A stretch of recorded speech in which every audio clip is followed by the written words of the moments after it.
Alors bonjour à tous, aujourd'hui je vais pas vous montrer un petit tuto de mécanique ni un produit. En fait je voulais juste vous donner un petit conseil. C'est en fait quand vous donnez votre voiture à réparer, en fait vérifiez ce qu'ils vous ont réparé. Vous voyez, moi je suis tombé en panne avec cet utilitaire sur l'autoroute, donc il a été rapatrié. Moi c'était un problème moteur, donc ils ont fait la réparation, il n'y a pas de problème.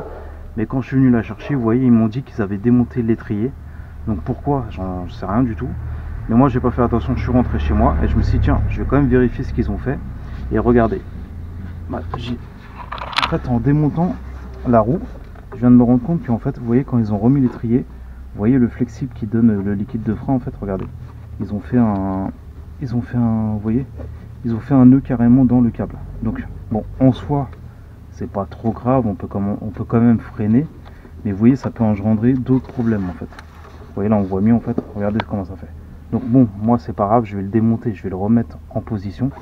Mais c'était pour vous donner un petit conseil. En fait, quand vous donnez votre voiture au garage, même si vous y connaissez rien en mécanique, demandez toujours au garage de vous montrer en fait la pièce qu'ils ont changé sur votre voiture. Voilà, vous avez le droit de demander ce qu'ils ont changé sur votre voiture et de demander la pièce. Ok, ne payez pas bêtement, même si vous connaissez rien en mécanique, vous avez le droit de demander à ce qu'on vous donne la pièce qu'ils vous ont changé. Voilà, donc c'était un conseil que je vous donne.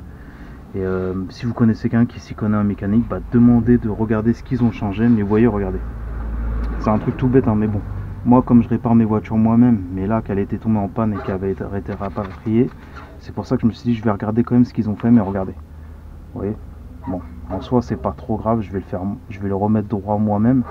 Mais vous voyez, je suis obligé de démonter l'étrier, de le remettre à l'endroit.